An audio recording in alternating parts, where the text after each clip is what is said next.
Assalamualaikum warahmatullahi wabarakatuh. Perkenalkan saya Rima Syukriya, mahasiswi Universitas Negeri Padang dalam program PPG Prajabatan gelombang 2 tahun 2023. Pada kesempatan kali ini, saya akan memaparkan dan menjelaskan tugas koneksi antar materi topik 4, prinsip pengajaran dan asesmen 1, yaitu keterkaitan pendekatan CRT dengan peserta didik.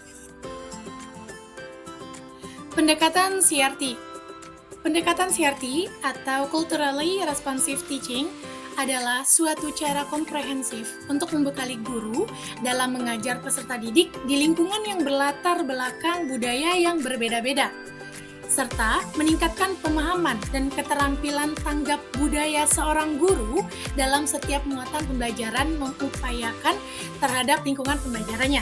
Jadi pendekatan CRT ini lebih ke pendekatan yang mana seorang guru itu harus cepat tanggap atau bisa memberikan pembelajaran yang dapat mengupayakan budaya yang ada atau budaya tempat dia belajar atau tempat dia mengajar. Nah, lalu apa sih keterkaitan pendekatan CRT ini dengan terciptanya lingkungan belajar yang aman, nyaman, dan berpihak pada peserta didik?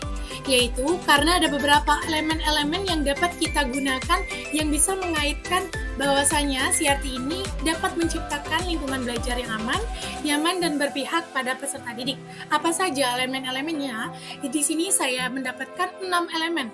Yang pertama, yaitu pendekatan CRT ini dapat menghormati identitas peserta didik, entah itu bahasanya yang berbeda, agamanya yang berbeda, budayanya yang berbeda.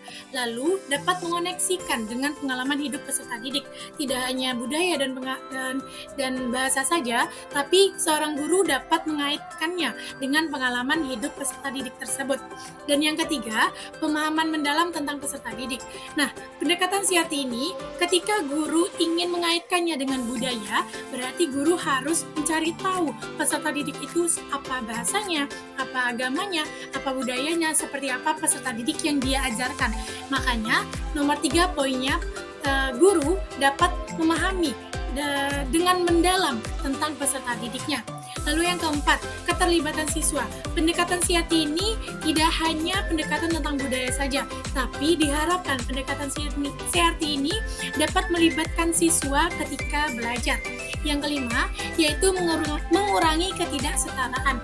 Maksudnya di sini, semuanya peserta didik itu mau agamanya Islam, Kristen, Hindu, Buddha, dan lain sebagainya, mau bahasanya itu, bahasa daerahnya itu Minang, Jawa, Sunda, dan lain sebagainya, itu adalah setara. Dan seorang guru harus bisa menyampaikan, harus bisa mengkondisikan kelasnya, bahwasanya di kelasnya tersebut semuanya itu setara dan dapat mengurangi kesetaraan. Dan yang terakhir yaitu meningkatkan pemahaman antar budaya.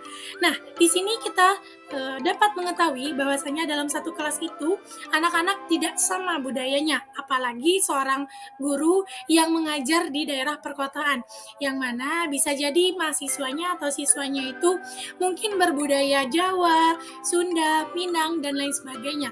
Namun seorang guru juga harus dapat mengkondisikan bahwasanya dia mengajar di daerah mana. Jika dia mengajar di daerah Minang, berarti mau muridnya itu orang Minang atau tidak, dia harus bisa menjelaskan tentang Minang tersebut, karena guru tersebut harus dapat cepat tanggap di tempat budaya dia mengajar. Maka, dengan memadukan elemen-elemen tersebut, pendekatan Culturally Responsive Teaching atau CRT ini dapat menciptakan lingkungan belajar yang mendukung pertumbuhan, motivasi siswa, dan menghormati keunikan setiap individu, dalam hal ini berarti peserta didik, yang berkaitan dengan lingkungan yang belajar, yang memberikan rasa aman, nyaman, dan berpihak pada peserta didik. Maka dari itu, kita bisa menyebutkan bahwasanya pendekatan CRT ini berkaitan atau dapat kita kaitkan dengan lingkungan belajar yang aman, nyaman, dan berpihak pada peserta didik. Baik, itulah yang hanya dapat saya sampaikan. Semoga materi yang saya sampaikan dapat bermanfaat untuk kita semua. Terima kasih banyak. Wabillahi taufiq wal hidayah. Wassalamualaikum warahmatullahi wabarakatuh.